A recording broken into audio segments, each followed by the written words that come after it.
गंगा दारागंज प्रयागराज से मैं शिवम चतुर्वेदी आप सभी का हार्दिक स्वागत करता हूं।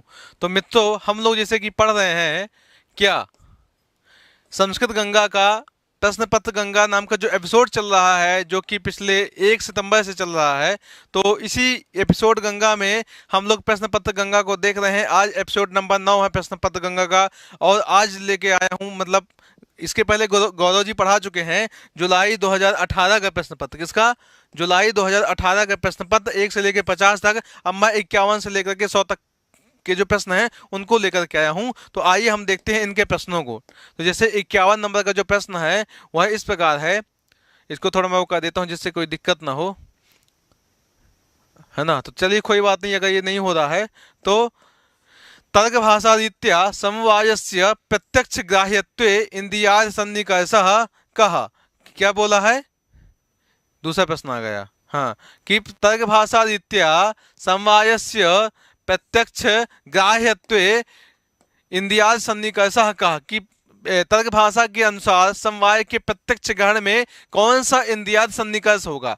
ठीक है, तो क्या संयोग होगा, संयुक्त समवाय, विशेष विशेषण भाव, अथवा संयुक्त संवेद समवाय। तो देखिए, आप जानते होंगे, जो आपको मैंने एक तर्क भाषा की वीडियो में जो 3 पीजीटी के पेपर के समय मैंने तर्क भाषा की प्रश्नोत्तरी करवाई थी, उसमें मैंने सभी 6 सन्निकर्षों को आपके सामने प्रस्तुत किया था। तो वहां पे मैंने बताया था कि जो जैसे अगर हम किसी चीज को देखते हैं, सबसे पहले जब हमारी उस पर दृष्टि पड़ती है वहां पे संयोग होता है, दृष्टि का उस वस्तु के साथ संयोग होता है। और संयोग होने के बाद जब हमको ज्ञान होता है कि भैया ये तो क्या, ये मटका है, कि ये टीवी है, कि ये कैमरा है, कि ये बोर्ड है, इसका बोर्ड होता है, तो ये संयुक्त समवाय सन्निकर्ष होता है। उसके बाद जब हम उसको ये जानते हैं कि ये काली है कि गोरी है, ये सब जब उसके पूरी प्रकृति के बारे में जानते हैं, तो वो संयुक्त संवेद समवाय सन्निकर्ष होता है। तो यहाँ बोल रहा है कि इंद्रिय सन्निकर्ष क्या? प्रत्यक्ष ग्रहण में, केवल प्रत्यक्ष ग्रहण की बात करी। संयोग की बात केवल जब प्रत्यक्ष होता है तो संयुक्त समवाय होता है। इसलिए जो आपका ऑप्शन बी है ये क्या हो जाएगा? बिल्कुल सही हो जाएगा। ठीक है, आगे बढ़ेंगे। 52वां नंबर का जो आपका प्रश्न है वो इस प्रकार है कि वेदांत सारानुसारम सगुण ब्रह्म विषय मानस व्यापार रूपाणी कर्माणि निम्नलिखितेषु कानि भवन्ति। आप जानते हैं कि वेदांत सा जब आप पढ़ेंगे, जो कि वेदांत दर्शन का प्रकरण ग्रंथ है, तो उस प्रकरण ग्रंथ में बोलते हैं कि सगुण ब्रह्म विषय मानस व्यापार रूपाणी सांडिल विद्यादीनी। ठीक है, तो ये कौन से कर्म? ये उपासना कर्म कहलाते हैं। ठीक है, तो उपासना कर्म कहलाते हैं, इसलिए आपका जो ऑप्शन सी है ये सही हो जाएगा। अगला प्रश्न है 53वां नंबर का कि जीव ब्रह्मैक्यम शुद्ध चैतन्यम प्रमेयम। ये क्या है? तो विषयो जीव ब्रह्मैक्यम शुद्ध चैतन्यम प्रमेयम। इसलिए आपका ऑप्शन बी कौन सा? विषय वाला सही हो जाएगा।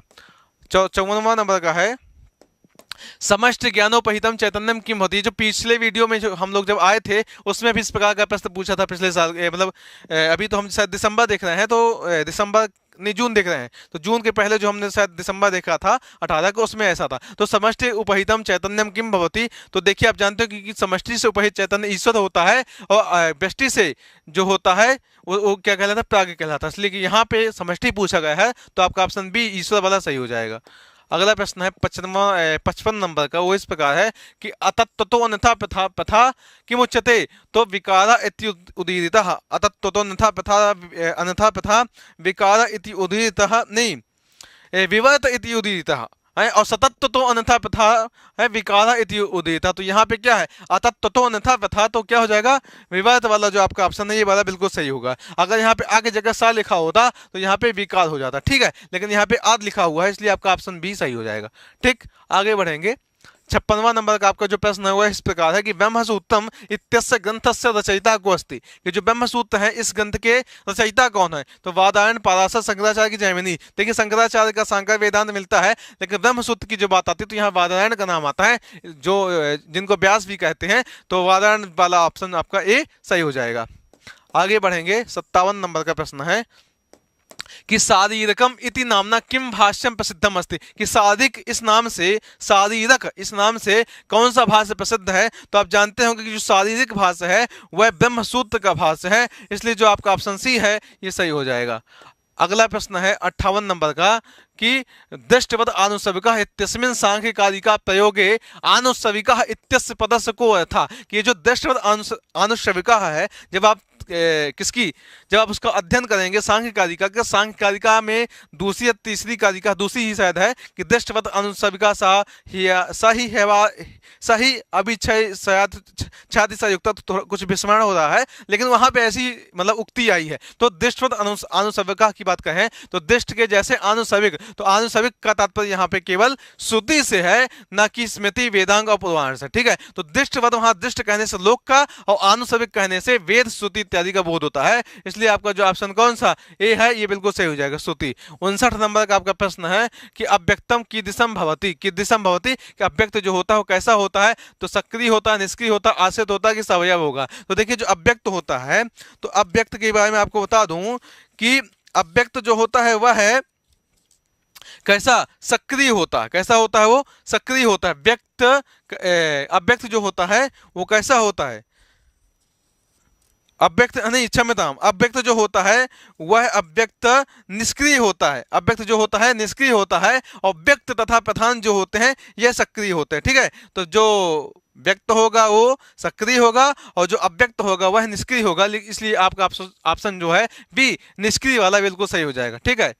अगला है 60 नंबर का कि व्यक्तस्य च प्रधानस्य च कः समान धर्म, ठीक है, कि व्यक्त और प्रधान का इन दोनों का समान धर्म कौन सा है, त्रिगुणत्व, सक्रिय तो हेतुमत की लिंगत तत्व। तो देखिए जो यहाँ पे पूछा गया है व्यक्त और प्रधान का समान धर्म कौन सा है, तो व्यक्त और प्रधान का जो समान धर्म है वह है त्रिगुणत्व, मतलब व्यक्त और प्रधान दोनों में क्या कहते हैं, तीनों तीन गुण होते हैं, ठीक है, वही सतरजतम, इसलिए जो आपका ऑप्शन कौन सा ए वाला सही हो जाएगा। अगला 61 नंबर का है, वह इस प्रकार है कि सांख्य दर्शनानुसारम त्रैगुण्य विपर्यायात किम सिद्ध्यति, कि जो सांख्य दर्शन के अनुसार त्रैगुण्य विपर्य से किसकी सिद्धि होती है, तो क्या अव्यक्तस्य नित्यत्वम की पुरुष भवत्वम की व्यक्तस्य त्रिगुणात्मकत्वम की अव्यक्तस्य कारणत्वम। तो देखिए सांख्य दर्शन में त्रैगुण्य विपर्य से जो सिद्धि होती है वह किसकी होती है, तो जहां तक ये मैं आपको बता दूं, इससे सिद्धि होती है आपकी पुरुष की सिद्धि होती है। किसकी सिद्धि होती है, पुरुष की सिद्धि होती है, इसलिए जो आपका ऑप्शन बी है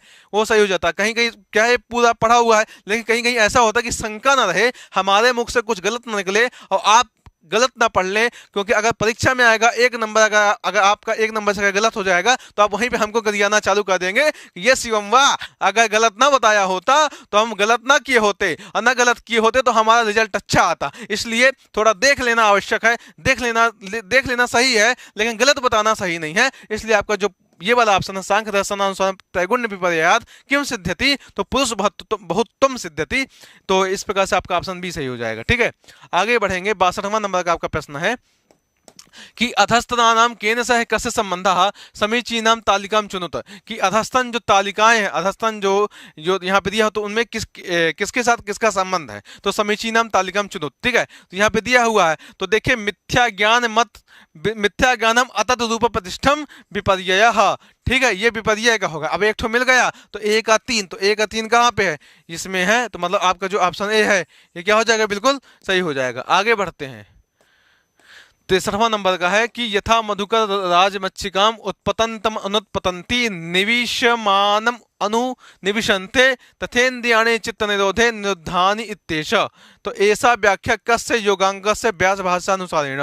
तो ठीक है, तो यहाँ पे जो बोल रहा है, जब योगांग जो है यम नियम आसन प्रत्याहार धारणा ध्यान समाधि, वहाँ पे श्लोक आता है, वहाँ बताते हैं कि जिस प्रकार एक जो मधुमक्खी होती है, तो मधुमक्खी में क्या होता है, जो मधुमक्खी के जो सरदार होता है ना, जो राजा मधुमक्खी होती है, उसके पीछे पीछे सब लोग जाते हैं। तो जहां से वो चालू होती उड़ना, तो सबसे पहले वो होता, उसके पीछे सब होती है, और उसी प्रकार जहां वो बैठती है तो पहले राजा बैठता, तब वो सभी मधुमक्खियां बैठती हैं। तो उसी की यहाँ पे चर्चा है, तो यह चर्चा प्रत्याहार के वर्णन में आती है, इसलिए यहाँ पे प्रत्याहार वाला जो आपका ऑप्शन ए है ये बिल्कुल सही हो जाएगा, ठीक है। आगे बढ़ेंगे, 64वां नंबर का आपका जो प्रश्न है वह इस प्रकार है कि योग दर्शन से व्यास भाष्यानुसारेण चित्त भूमि नाम समुचिता क्रमोस्ति। तो देखिए आप जानते होंगे कि चित्त भूमि का सही क्रम क्या है, कि चित्त मूढ़ विक्षिप्त एकाग्र निरुद्ध, तो ऑप्शन जो आपका बी है ये वाला बिल्कुल सही हो जाएगा, ठीक है। तो आपका ऑप्शन बी सही हो जाएगा। आगे बढ़ते हैं, 65वां नंबर का प्रश्न है, ये थोड़ा हाँ ये ध्यान देने लायक है, बहुत ज्यादा लिखा हुआ है, थोड़ा ध्यान से पढ़ना पड़ेगा। तो जैन दर्शनानुसारेण निम्नांकितस्य सप्तभंगी न्यायस्य समुचितः क्रमः अस्ति। जो सप्तभंगी है, तो सप्तभंगी बता दूं क्या क्या है, स्यात् अस्ति स्यात् नास्ति, स्यात् अस्ति च नास्ति च, स्यात् अवक्तव्यः। तो स्यात् अस्ति स्यात् नास्ति, स्यात् अस्ति च नास्ति च, तो स्यात् अस्ति च नास्ति च है, नहीं गलत है। फिर स्यात् अस्ति स्यात् नास्ति, स्यात् अस्ति च नास्ति च, स्यात् अवक्तव्य, मतलब ये वाला आपका ऑप्शन बी सही है। फिर चौथा क्या है, स्यात् अस्ति च अवक्तव्य, स्यात् नास्ति च अवक्तव्य, स्यात् अस्ति च नास्ति च अवक्तव्य, अर्थात आपका जो ऑप्शन बी है ये बिल्कुल सही है, ना कि डी सी, ना कि डी, ना कि ए। ठीक है, इस प्रकार से हमने इसको जाना। आगे बढ़ेंगे अब 66वां नंबर का आपका जो प्रश्न है कि अधोलिखितानां केन सह अधोलिखितानां केन सह कस्य संबंधः समीचीनं तालिकां चुनोतु। ठीक है, तो देखिए आप लोग जानते होंगे, आप लोगों ने शायद इस प्रश्न को पहले भी देखा, मतलब बाद में देखा, ये तो पुराने प्रश्न है। इसके बाद 2018, 19, 20 में जो प्रश्न आए उसकी बड़ी बात चल रही है। तो यहाँ पे जो माध्यमिक जानते होंगे, माध्यमिक का सर्व शून्यत्व है, योगाचार का बाह्यार्थ शून्यत्व है, ठीक है, सौतांत्रिक का बाह्यार्थ अनुमेयत्व है, और वैभाषिक का बाह्यार्थ प्रत्यक्षत्व है। तो अब लगा लीजिए माध्यमिक का सर्व शून्यत्व मतलब पहले का दो, तो पहले का दो कहाँ पे, इसमें सी है, तो आपका जो ऑप्शन सी है ये बिल्कुल सही हो जाएगा। ठीक है, आगे बढ़ेंगे। तो 67वां नंबर का आपको जो प्रश्न है वह इस प्रकार है। ठीक है, हम इसको देखते हैं कि अधस्तन युग्मानां समीचीनां तालिकां चुनुता, कि हर्षचैतम, तो हर्षचैतम को किसने लिखा था, तो बाण भट्ट ने। अब लगा लीजिए पहला का चा, पहला का चा, तो पहला का चा यही है। ठीक है, अब फिर मुद्रा राक्षसम विशाख, दूसरा का तीन, यही है। तो मतलब आपका जो ऑप्शन ए है ये बिल्कुल सही हो जाएगा। ठीक, आगे बढ़ेंगे। मतलब एक ठोका मिल गया तो ठीक है, अगर मान नहीं थोड़ा दिक्कत हो तो दूसरा मिला लीजिए, अगर आधा हो तो वैसे प्रायः एक में ही मिल जाता है। ठीक, 68वां है कि अभिज्ञान शाकुंतले शकुंतलायाः प्रतिकूल दैव समनाथम कर्णवः कुत्र गतः, कि अभिज्ञान शाकुंतला में शकुंतला के का जो विपरीत भाग्य था उसकी शांति के लिए जो कर्ण थे, उसके जो पालक पिता थे, उसको पालने वाले थे, वो कहाँ गए हुए थे, तो काशी तीर्थ, प्रयाग तीर्थम, कांची तीर्थ की सोम तीर्थ। तो आप जानते होंगे कि वो सोम तीर्थ गए थे, इसलिए आपका जो ऑप्शन डी है सही हो जाएगा। 69वां नंबर का आपका प्रश्न है कि उपपन्ना ही दादेशु प्रभुता सर्वतोमुखी अभिज्ञान शाकुंतल इयम उक्ति भवति, यह किसका है। ठीक है, तो उपपन्ना ही दादेशु प्रभुता सर्वतोमुखी, यह जो है ये सारदत्त की उक्ति है। सारदत्त ऐसा कहता है किसे, पंचम अंक में। ठीक है, आगे बढ़ते हैं। 70वां नंबर का आपका प्रश्न है कि मेघदूते अस्याह नद्याः उल्लेखो नास्ति, कि मेघदूत में इस नदी का उल्लेख नहीं, किसका, रेवा का, गंधवती, गंभीर, इनका तो है लेकिन तुंगभद्रा का नहीं है, इसलिए जो आपका ऑप्शन ए है सही हो जाएगा। 71वां नंबर का प्रश्न है कि सुलभेषु अर्थ लाभेषु पद संवेदने जनः का इदम दुष्कर्म कुर्यात् इदानीं से विना विना, तो ऐसा उक्ति कम लक्ष्यति चाणक्यम राक्षसम चंदनदासम भागुरायणम। तो देखिए यह जो उक्ति है यह मुद्रा राक्षसम की है।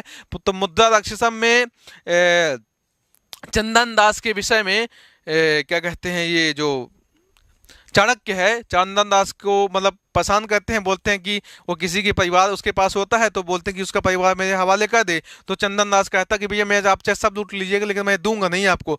ठीक है, तो वहाँ पे चंदन दास की मन ही मन प्रशंसा कहते हैं, कौन, चाणक्य कहते हैं। तो वहाँ पे ये श्लोक आता है। तो इसलिए जो ये उक्ति किसकी है, ये उक्ति किसको लक्षित कहती है, तो उक्ति तो ये चाणक्य की है लेकिन लक्षित चंदन दास को कहती है, इसलिए आपका ऑप्शन सी ये वाला बिल्कुल सही हो जाएगा।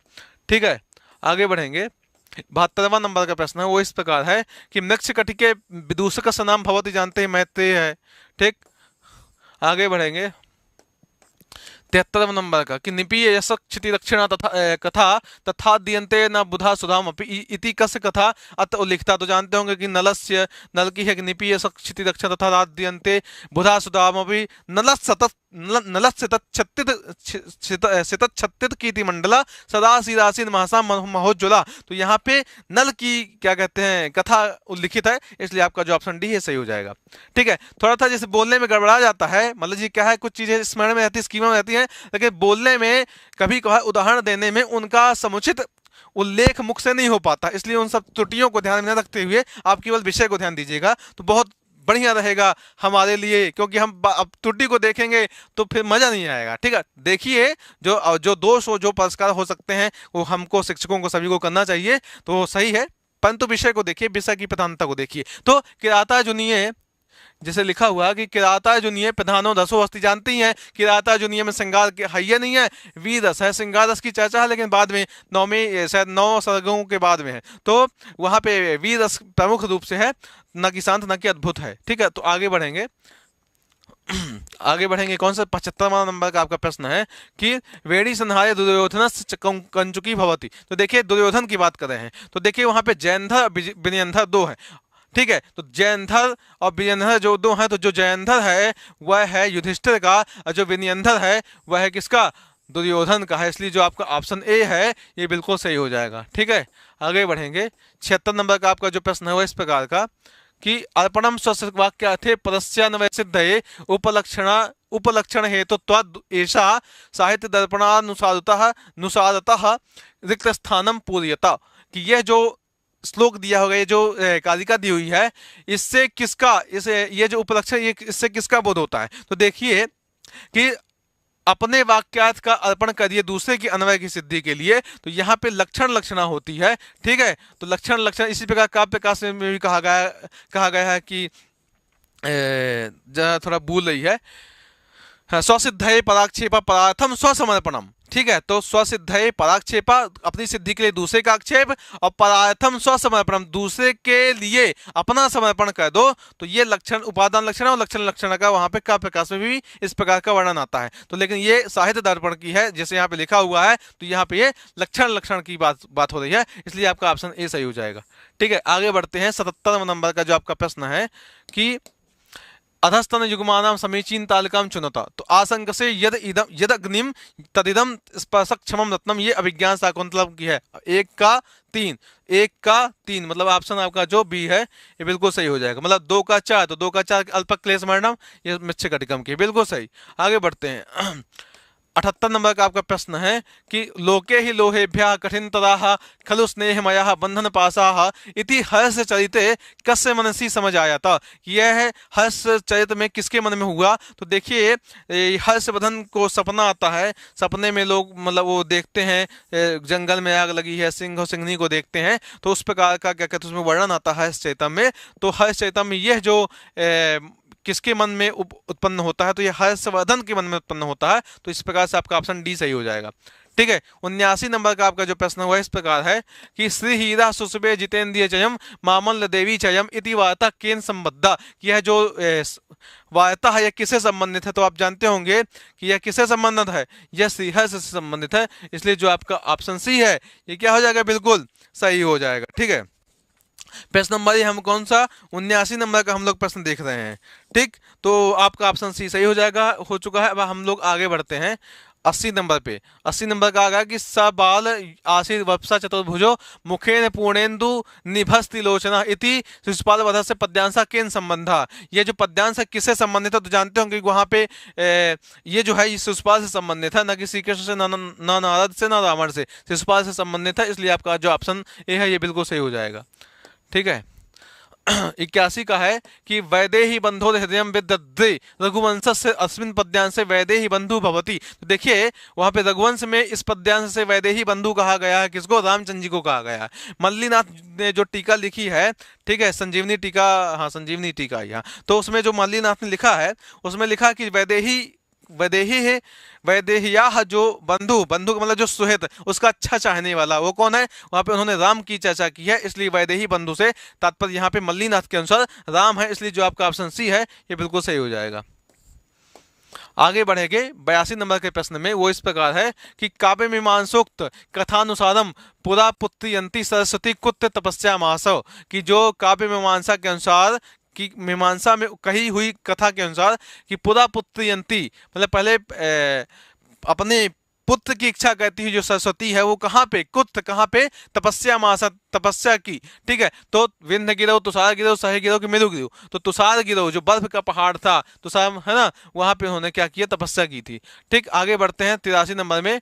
तो जगन्नाथ मते काव्यम कति विधम भवति, जानते होंगे कि चतुर्विधम भवति, उत्तम उत्तम उत्तम मध्यम और अधम। तो 4 प्रकार के उन्होंने काव्यों की चर्चा की है, किसने, जगन्नाथ ने। 84 की बात, अब 84 प्रश्न आ गए 84वां। तो तया समुदिता न तो व्यस्ता इति काव्य प्रकाशे प्रथम उल्ल्यासे अधिकत किम उल्लिखितम। तो काव्य हेतुम उल्लिखितम, ठीक है। काव्य हेतु उन्होंने चर्चा किया है कि तया समुदिता न तो व्यस्ता इति, है ना।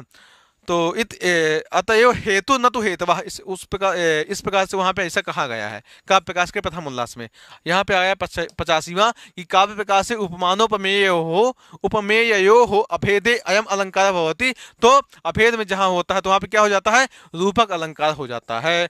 तद रूपक अभेदो या उपमानोपमेयो, उपमानोपमेयो, तो इस प्रकार वहां पे रूपक अलंकार का लक्षण प्रतिपादित करते हैं कौन, मम्मट जी।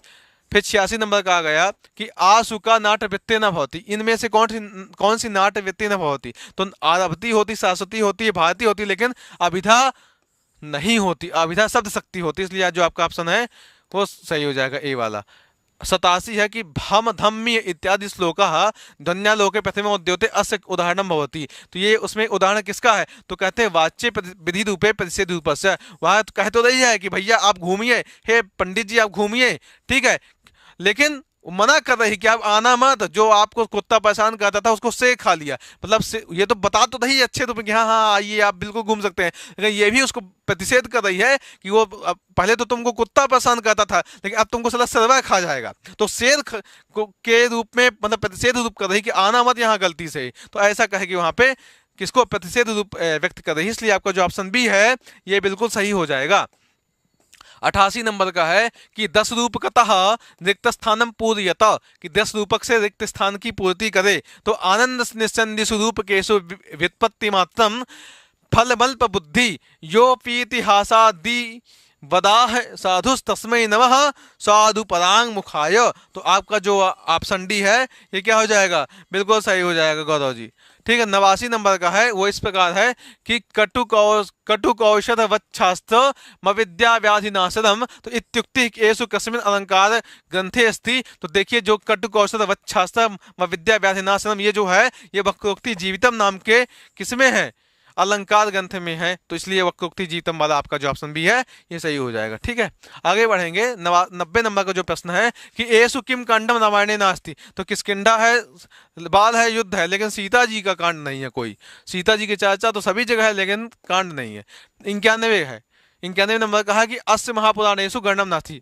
तो देखिए अभी मैंने बोला कि सीता जी की चर्चा सभी कांडों में, सत बाल कांड में ना हो, मैंने तो पूरी रामायण का अध्ययन किया नहीं है, लेकिन प्रायः मतलब अयोध्या के बाद से जहां से शादी ब्याह के बाद से तो चर्चा होती ही है, ठीक है। तो अस्य महापुराणेषु गणम नास्ति, तो पद्म पुराण से, ब्रह्म पुराण से, विष्णु पुराण से, आदित्य पुराण से। तो देखिए आप जानते होंगे ये पूछा अस्य महापुराणेषु गणनम नास्ति, इनमें से महापुराण में गणना नहीं है।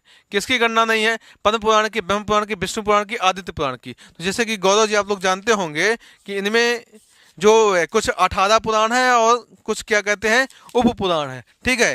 ये जो प्रश्न नंबर है कितने नंबर का है, 91 नंबर का है, ठीक।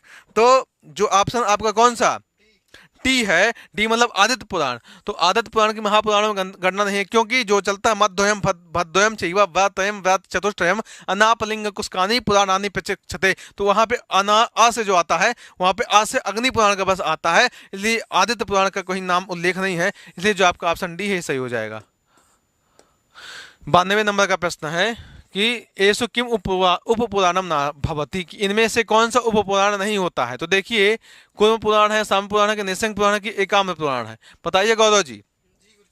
यहाँ पे जो है यहाँ पे कूर्म पुराण है, कौन सा जो कूर्म पुराण है ये महापुराणों में आता है न कि उप पुराणों में आता है, इसलिए जो आपका ऑप्शन ए है ये क्या हो जाएगा, सही हो जाएगा, ठीक। 93 नंबर का जो है वो इस प्रकार है कि एषु किम पर्व महाभारते नास्ति, इसमें से कौन सा पर्व महाभारत में नहीं है। तो मौसल है, शांति उद्योग है, लेकिन कुंती जी का कोई विशिष्ट पर्व नहीं है, ठीक है।